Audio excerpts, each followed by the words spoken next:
Au programme, aujourd'hui, de la guitare qui démange, l'ancêtre de Papa Outé, Maman, du cuir et de la moustache. cuir, moustache, cuir, moustache. Ce film est un chef-d'œuvre. Bohemian Rhapsody raconte l'histoire de Freddie Mercury, un type qui n'a pas peur de faire monter la température. Il est joué par Mr. Robot, mais qui s'est fait un cosplay dégueulasse de Jean-Pascal Zadi, sans être tout simplement noir. Freddie, il est bagagiste à l'aéroport de Londres. Quand les compagnies aériennes perdront encore vos valises, dites-vous que c'est peut-être à cause d'une future star de la pop. Ça ne changera strictement rien au fait que vous pouvez pas changer de caleçon, mais ça console un petit peu. Un soir, Freddie, il va voir le concert d'un groupe qui s'appelle Smile. Cheese en français. Et ils portent très mal leur nom, car ils tirent tous la tronche. D'ailleurs, ils sont tellement contents d'être là que le chanteur annonce qu'il quitte le groupe à la fin du concert. Coup de bol, c'est pas tombé dans l'oreille d'un sourd. Pom pom pom pom. Et Freddie va directement se proposer pour le remplacer. Mais il va être assez mal reçu par le groupe. Non, mais t'as pas vu ta tronche? Quand tu te brosses les dents, t'as pas l'impression de sceller la main à un pote? Mais notre Freddie, c'est un bonhomme, un vrai, un dur, un tatoué. Et il se laisse pas démonter comme ça. Alors il se retourne et il fait...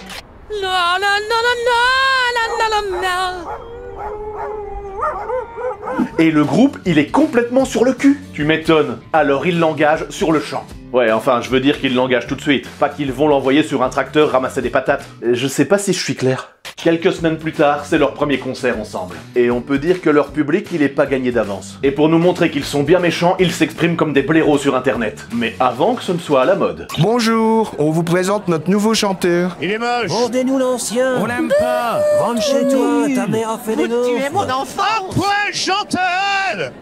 Mais notre Freddie dans la vie, il en a vu des bien plus durs. Et il ne se laisse toujours pas démonter. Et il leur offre un show qui ne peut pas laisser froid. Une prestation tellement dingue que tu te demandes même s'il a répété avec le groupe. Parce que eux aussi, ils ont l'air méga surpris par son talent. We can squeak songs, but we'll sing our own. They'll make a melody that's never been known. We rock it around. Après ce concert, Freddie leur dit que ce serait peut-être bien que le groupe change de nom. Ben ouais, vu la taille de ses chicots, tu m'étonnes qu'il veut pas être le chanteur d'un groupe qui s'appelle Smile. Et comme nouveau nom, Freddie, il propose Queen, reine en français. Le nom d'une pizza, avec des champignons. Comme quoi, ils s'en vont en tournée mondiale. Et dans le même temps, Freddie demande sa copine en mariage. Ah ouais, j'ai complètement oublié de vous le dire, il a une copine. Elle s'appelle Marie. Et je reste persuadé que ce personnage est là pour me faire comprendre finement quelque chose. Mais j'arrive pas à savoir quoi. Tu me manques tellement. Tu me manques aussi, amour de ma vie. N'oublie pas d'embrasser les garçons. Je n'y manquerai pas. Ça doit être bien trop subtil pour moi. Pour le deuxième album, Freddie, il a une super idée. Un opéra rock. Exactement comme Mozart.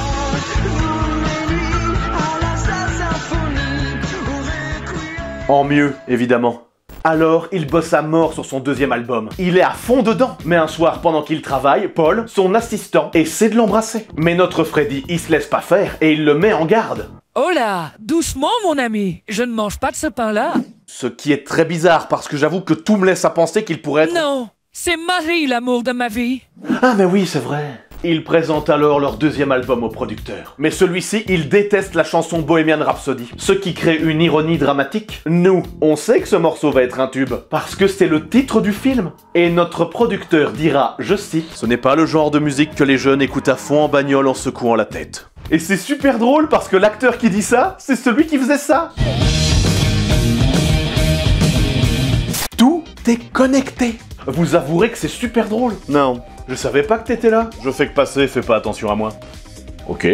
Alors Freddie, il emporte son album sous le bras et il claque la porte du label. Bien fait. Mais je vous l'ai dit, Freddie c'est pas le genre de type à se laisser démonter. Il a plus d'un tour dans sa besace. Et il a même une idée géniale. Il s'arrange pour faire passer le morceau Bohemian Rhapsody sur une petite radio locale. Et paf, pastèque, ça fait un succès mondial. Un jour, ils ont passé une de mes chansons sur une radio locale. Ils ont perdu tous leurs auditeurs. Les 3. Le temps passe comme les voitures. Queen enchaîne alors les concerts et les succès. Mais la petite Marie, elle se sent fort seule. Et elle want to break free. Je pense qu'on devrait se quitter. Mais pourquoi? Tu es l'amour de ma vie. Freddie, tu es gay. Je ne vois pas ce qui te fait dire ça. Vraiment? Et c'est là que Freddy va passer du côté obscur de la pop. Il va organiser plein de soirées chez lui. Des soirées qui te feraient passer les gamins des pubs Champomy pour des vrais punks. Mais on va aussi comprendre que Freddy, il a un vice caché. Avec une subtilité qui n'est pas sans nous rappeler les grandes heures de la télévision française. Freddy, on pense que tu prends des substances illicites. Je ne vois pas ce qui te fait dire ça. Tu sais donc pas que c'est pas bien de se droguer? Pourquoi? Parce que c'est mal? Bref, vous l'aurez compris, chez Queen, ils ne sont plus les meilleurs amis. Alors Freddy, il leur annonce qu'il s'en va travailler solo. Enfin, je veux dire qu'il voudrait travailler tout seul, pas qu'il envisage de remplacer Harrison Ford. Je sais pas si je suis clair. Freddy, il se noie dans le travail. Mais pendant ce temps-là, Paul... C'est qui, Paul? Mais si, souvenez-vous, c'est l'assistant qui a essayé de l'embrasser. D'ailleurs, entre-temps, il est devenu son manager, son meilleur ami et son colocataire. Ah, Paul! Il lui bloque tous les appels téléphoniques qu'il devrait recevoir. Et comme le dirait si bien la reine Mathilde... C'est vraiment nul. Alors, vous vous demandez sûrement pourquoi il fait ça. Le film ne donne aucune réponse. Ouais. Après des années sans nouvelles de Freddy, la petite Marie, elle en a ras la casquette. Et elle trouve un moyen des plus astucieux pour reprendre contact avec lui. Un moyen auquel personne ne semble avoir pensé pendant des années. Elle se pointe devant chez lui et elle sonne à la porte. C'est du génie. Paul est un méchant. Pourquoi tu dis ça? Parce qu'il n'est pas gentil. Ah bon? On essaie de te joindre pour le live aid depuis des semaines et tu ne réponds même pas. Le quoi? Tu ne sais pas ce que c'est? Le Live Aid est un double concert organisé par Bob Geldof dans le but de lever des fonds pour soulager la famine éthiopienne. Il sera retransmis par de nombreuses chaînes de télévision dans le monde entier. Merci de m'avoir ouvert les yeux. Tu es vraiment l'amour de ma vie. Ah oui, et au fait, je suis enceinte. Que what? Bon, bah je te verrai sur scène. Alors Freddy se rend bien compte qu'il est dans une relation toxique avec son ami, manager et colocataire. Il va confronter Paul pour lui dire ses 4 vérités. Tu es un méchant. Pourquoi? Parce que tu n'es pas gentil. Ah bon? Tu veux plus que je voie mes copains et que je chante pour la famine. Je crois que tu veux dire contre la famine. Je t'emmerde et je rentre à ma maison. Après avoir combattu ses vieux démons, Freddy retrouve ses vieux amis. Paul était un méchant. On sait. Ah bon? Ouais. Ça vous dit qu'on fasse la paix et qu'on fasse un gros concert ensemble? Banco. Ah oui, et au fait, j'ai le sida. Que what? On se retrouve sur scène. Et nous arrivons au climax du film, le Live Aid. Cet énorme événement caritatif est commencé depuis plusieurs heures. Mais c'est un énorme bide. Personne n'appelle pour donner le moindre sou. L'Éthiopie est condamnée à mourir de faim. Mais il y a encore pire, car tout le public regarde le spectacle avec la même attention que moi quand je regarde l'Eurovision.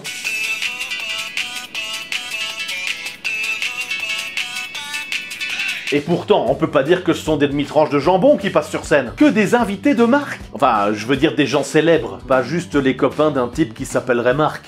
Je sais pas si je suis clair. Y a Elton John, McCartney, David Bowie. Mais qu'est-ce que vous voulez? Y a des jours où on n'est pas dedans. Quand ça veut pas, ça veut pas.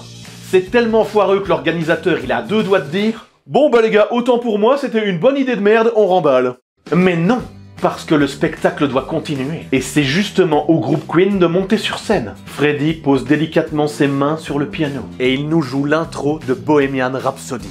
Et là, ça devient la folie. La foule est en délire. Et partout autour du monde, les téléspectateurs font exploser la centrale téléphonique. Shut up and take my money! Durant 15 minutes ininterrompues, ils enchaîneront les tubes. Grâce à lui seul et à son talent, l'événement engrangera 127 millions de dollars. L'Éthiopie est sauvée. Ce concert sera le plus grand des succès. Et Freddy restera à jamais le king. Mais soudain, le film se conclut sur un texte blanc sur fond noir qui annonce la mort de Freddy. Et on apprend aussi qu'il aurait vécu en couple avec un type nommé Jim jusque sa mort. Mais alors ça voudrait dire que... Ah non, c'est pas possible, il était amoureux de Marie. Ça te poserait un problème qu'il soit bi ou homosexuel? Bah non, pas du tout. Et pourquoi le film ferait tout pour que je pense qu'il l'est pas? Alors ça, c'est la question que tout le monde se pose. En tout cas, Bohemian Rhapsody, c'était pas banal. Tu sais que ça s'est pas du tout passé comme ça dans la vraie vie. C'est-à-dire? Bah déjà, le vrai Freddie Mercury n'a appris qu'il était malade qu'après le concert. Et il a vraiment existé? Bah oui, c'est pas un personnage, il a existé dans la vraie vie. Non, attends 2 secondes, qu'est-ce que tu veux dire par la vraie vie? Quoi? Bah, je sais pas, quelque chose de tangible. Comme quand tu sors dans la rue et que tu vois des gens, la vraie vie quoi. On a le droit de sortir? Ah oui, depuis la fin du confinement, c'est même plutôt conseillé. Attends, tu veux dire que depuis 4 ans, plutôt que de rester devant la télé, j'aurais pu ouvrir la porte et rencontrer des vrais gens? Pour la plupart, ils sont assez décevants, mais c'est ça l'idée, oui. Je vais sortir et voir le monde.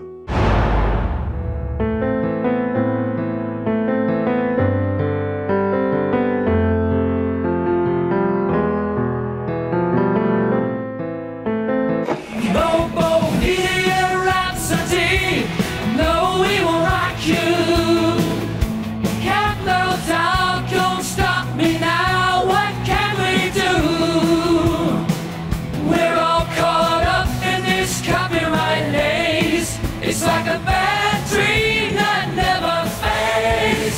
We can't use Queen songs, but we'll sing our own. We'll make a melody that's never been known. We'll rock and roll, dance like a star. Even if we can't use those songs from far, far.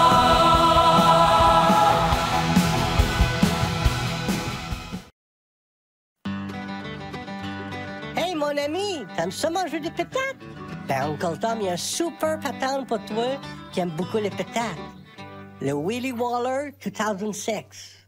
Merci d'avoir regardé, n'oubliez pas de vous abonner. Et si vous avez regardé jusqu'ici, n'oubliez pas d'écrire pastèque en commentaire.